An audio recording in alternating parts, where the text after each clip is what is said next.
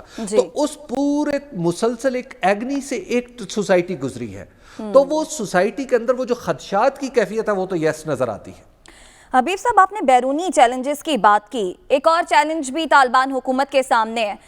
وہ افراد جو کہ حکومت میں بھی موجود ہیں لیکن بلیک لسٹڈ ہیں, کیا ان کے ساتھ بھی وہی رویہ روا رکھا جائے گا جو کہ مودی کے ساتھ رکھا گیا؟ وہ بھی بلیک لسٹڈ تھے لیکن جب اقتدار میں آئے تو انہیں اس لسٹ سے خارج کر دیا گیا. دیکھیں, یہ کہنا ابھی بہت مشکل ہے. مودی کی آمد آپ اس کو جو بھی کہیں وہ ٹھیک ہے, ایک ان کا اپنا ایک پس منظر ہے اور دنیا انہیں دہشت گرد بھی اگر کہے تو شاید زیادہ برا نہ ہو, لیکن اس کے ساتھ ایک اہم بات یہ ہے کہ وہ ایک ڈیموکریٹک پروسیس کا حصہ رہے ہیں. اور ڈیموکریسی اس وقت جسے کہتے ہیں گرانڈ نام کہتے ہیں, وہ ہے کہ بنیادی دنیا میں مانی جانے والی جو قدر ہے وہ جمہوریت ہے. تو لہٰذا وہ ایک ڈیموکریٹک پروسیس سے گزرتے ہوئے آئے ہیں. ان کے خیالات, ان کا طرز عمل تو یقینی طور پر وہ جسے عمران خان صاحب کہتے ہیں فاشسٹ ہے اور فسطائیانہ ہے. تو لہٰذا ان کی فسطائیت ان کی ڈیموکریسی کے پردے میں چھپ جاتی ہے. یہاں پر ہمیں یہ ماننا پڑے گا کہ نو ڈاؤٹ جو طالبان ہیں انہیں بہت بڑی عوامی پذیرائی حاصل ہے, تبھی اتنے پرامن طریقے سے انہوں نے طالبان یعنی انہوں نے کابل کی حکومت سنبھال لی ہے. لیکن بہرحال ہم نے ان کی ڈیموکریسی ان کی حمایت کو ابھی تک نیومریٹ نہیں کیا. وہ نمبرز میں ہم نہیں بتا سکتے کہ طالبان کے اتنے ووٹ ہیں اور کسی دوسرے کے مخالف جو ہے اس کے اتنے کم ووٹ ہیں. تو جب یہ پروسیس نظر آنے والا نہیں ہوتا تو ظاہر ہے پھر تھوڑا سا مغرب کا رویہ جہاں پہ جمہوریت ایک بنیادی قدر کے طور پہ جانی پہچانی جاتی ہے وہاں پہ اس کا طرز عمل تھوڑا سا مختلف ہوگا. پھر پاکستان کی انوالومنٹ پہ بھی ذرا تھوڑی روشنی ڈالیے گا کہ کچھ یہاں پاکستان کے وہاں پہ جو لوکل لوگ موجود ہیں, جو ایمبیسی موجود ہے, اس کی کیا وہ لوکل ہیلپ کر رہی ہے؟ پتہ چلا کہ جو کہ ہم نے اس کی فوٹیج بھی دیکھی کہ پاکستان کا سپورٹ کا ایک جہاز بھی لینڈ کیا, شاید ایک آج بھی کیا تھا, ایک گزشتہ کل میں بھی کیا تھا, کچھ بارڈر سے کچھ ٹرکس وغیرہ جا رہے تھے. کیا پاکستان کی آپ کو وہاں پہ آن گراؤنڈ کیا انوالومنٹ نظر آئی ہے, کیا فیسیلیٹیشن ہو رہی ہے؟ دیکھیے سعد, بڑی دلچسپ بات میں آپ کو بتاؤں کہ آج جب میں ایمبیسی میں گیا اور جب آپ کابل میں آتے ہیں تو کابل میں آ کے آپ کو اندازہ ہوتا ہے کہ پاکستان کی ایمبیسی کتنا بڑا کام کر رہی ہے, اور بالخصوص یہاں کے سفیر صاحب کتنا بڑا کام کر رہے ہیں. ان کے ساتھ جو ان کی سپورٹ ٹیم ہے, یہاں کے ڈپٹی جو ہیڈ آف مشن ہے وہ کیسے کام کر رہے ہیں, اسی طرح پولیٹیکل لوگ کیسے کام کر رہے ہیں, میڈیا کے لوگ کیسے کام کر رہے ہیں. آپ کو یہاں آ کے اندازہ ہوتا ہے کہ یہ کام بہت بڑا ہے اور بہت مشکل حالات میں کام کر رہے ہیں.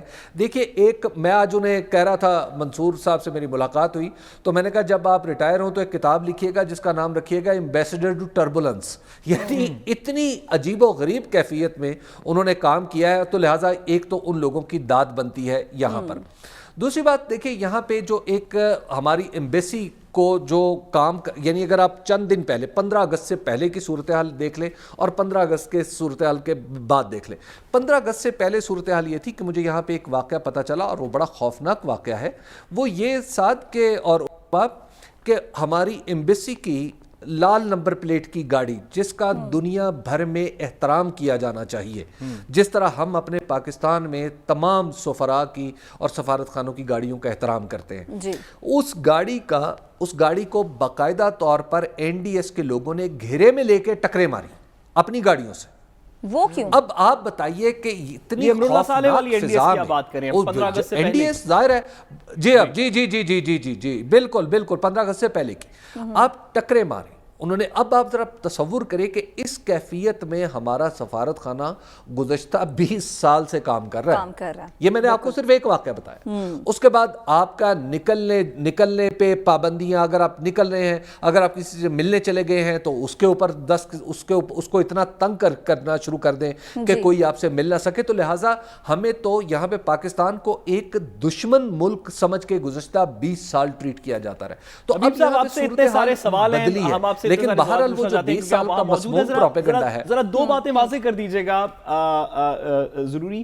ایک کہ کابل ایئرپورٹ کے اوپر کچھ پچھلے 48 گھنٹے کے اندر کافی بات ہو رہی ہے کہ قطر کی کچھ انوالومنٹ کے ساتھ کابل ایئرپورٹ کو شاید کچھ پاکستان کی بھی انوالومنٹ ہو, بیک اینڈ پہ شاید یونائٹڈ اسٹیٹس بھی ہو, کہ اس کو آپریشنل بنایا جا رہا ہے اور کچھ فلائٹس وہاں سے شروع ہو گئی ہیں یا ہونے والی ہیں. ایک ذرا اس کا بھی واضح کیجیے گا, اور اسی سے کنیکٹڈ کہ کیا کابل ایئرپورٹ کے تھرو جو کل کی سیریمنی ہے جس میں گرد و نواح کے ممالک کو انکلوڈنگ رشیا کو بھی بلایا ہوا ہے طالبان نے, اس میں کیا آج سفیر کچھ لوگ آ چکے ہیں؟ کوئی اس کے اوپر انفارمیشن ہے کہ کل کی سیریمنی میں کیا کون سی دنیا کے جو دیگر ممالک ہیں ان کے سفراء شامل ہوں گے؟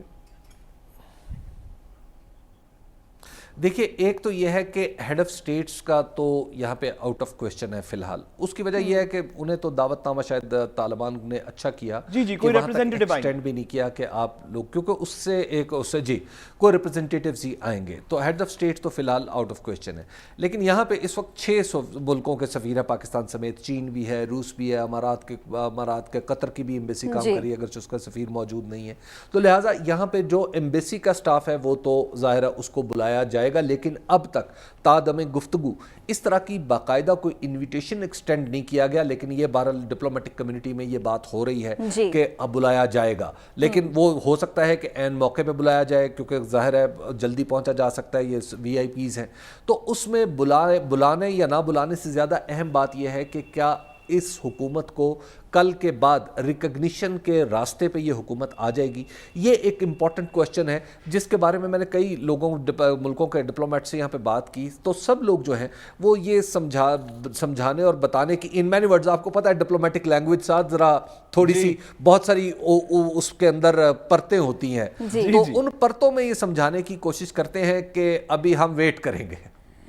اور ایئرپورٹ کا بھی ذرا واضح کر دیجیے گا حبیب صاحب, ایئرپورٹ کی کیا سچویشن؟ سوری ربا, ایئرپورٹ کی کیا سچویشن؟ ایئرپورٹ کا جو معاملہ ہے جو وہ ترکی کا اور قطر کے درمیان, معاف کیجیے گا, ترکی اور قطر ان دونوں نے مل کے آپس میں جو کچھ ارینجمنٹ کی ہے یہاں پہ, اور جو کابل ایئرپورٹ کو آپریشنل کرنے کی کوشش کر رہے ہیں. یہاں سے ایک پرواز اگرچہ گئی بھی ہے, لیکن اگر آپ یہ کہیں کہ ایئرپورٹ پوری طرح آپریشنل ہو چکا ہے کہ یہاں پہ ہر قسم کی پروازیں اتر سکیں, تو میرا خیال ہے کہ وہ ابھی کہنا تھوڑا قبل از وقت ہوگا, اس کو چند دن لگیں گے. لیکن بہرحال جو طالبان گورنمنٹ جو نہیں بن رہی ہے اس سے پہلے, یعنی اپنی گورنمنٹ کی فارمیشن سے پہلے بھی کابل ایئرپورٹ کو رواں رکھنا ان کے ایجنڈے میں اگر سر فہرست چند چیزیں ہیں تو ان میں سے ایک یہ ہے. حبیب صاحب مختصراً خواتین کے حقوق کے حوالے سے بھی بتا دیجیے گا. دنیا کہہ رہی ہے کہ طالبان نے جو ہم سے وعدے کیے ہیں اگر اسے پورا کر لیتے ہیں تو ہم ایکسیپٹ کر لیں گے, لیکن ایک جو وعدہ, ایک جو بات کہی گئی تھی خواتین کو ان کے حقوق دینے کا, عبوری سیٹ اپ میں خواتین کی نمائندگی نہیں ہے. ساتھ ہی ساتھ ایسی کچھ خبریں بھی آ رہی ہیں کہ خواتین کی کرکٹ ٹیم کو بھی جو ہے وہ یا تو ختم کر دیا جائے گا یا ختم کر دیا گیا ہے. تو کیا ایسی سوچ کو جو ہے مغرب ایکسیپٹ کر لے گا؟ دیکھیں ایک تو یہ ہے کہ طالبان کو اس بات کی کوئی پرواہ نہیں ہے کہ ان کی کوئی نارم جو ہے وہ کوئی ایکسیپٹ کرتا ہے یا نہیں کرتا. ایک تو یہ بنیادی بات ہے جو ہمیں سمجھ لینی چاہیے پاکستان کو بھی اور باقی دنیا کو بھی, کہ آپ طالبان کو 20 سال لڑنے کے بعد بھی آپ اس بات پہ کنونس نہیں کر سکے کہ وہ اپنے نظریات سے دستبردار ہو جائے. یہ ایک بات ہے. دوسری بات یہ ہے کہ آپ کا کیا خیال ہے کہ کابل میں اگر میں خواتین کی کرکٹ ٹیم بنانا چاہوں تو بڑے آرام سے خواتین اکٹھی کر لوں گا؟ ایسا نہیں ہے. دیکھیے یہاں پہ افغان معاشرے کی اپنی روایات بھی ہیں. وہ ضروری نہیں کہ آپ انہیں کہیں کہ کسی خاص نظریے سے جوڑ کے کہیں کہ جناب ایسا ہو اور ایسا ہو, آپ یہ کر کے دکھائیں, یہ کر کے دکھائیں.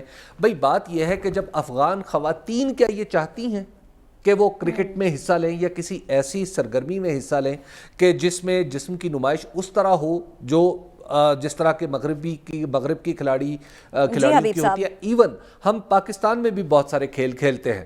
پاکستان کے اندر بھی کیا ہم نے جو بہت ساری ہماری خواتین ہیں کیا وہ دنیا سے ڈیفرنٹ ڈریس پہن کے نہیں بڑے بڑے کھیلوں میں حصہ لیتی؟ تو دیکھیں یہ اپنی اپنی نارمز ہیں. میرا نہیں خیال کہ یہ اس طرح کی چیزوں پہ اب کچھ لوگوں کا دل تو خوش ہو سکتا ہے بات کر کے, بھڑاس تو نکل سکتی ہے, لیکن میرا خیال یہ ہے کہ یہ زمینی حقائق سے کافی دور کی بات. ٹھیک ہے جی, ہم بریک کے جانے بڑھ رہے ہیں. بریک سے جب واپس آئیں گے تو الیکٹرانک ووٹنگ مشین پر ہم بات کریں گے جس پر اعتراضات اٹھائے ہیں الیکشن کمیشن نے اور انہیں رد کر دیا ہے حکومت نے.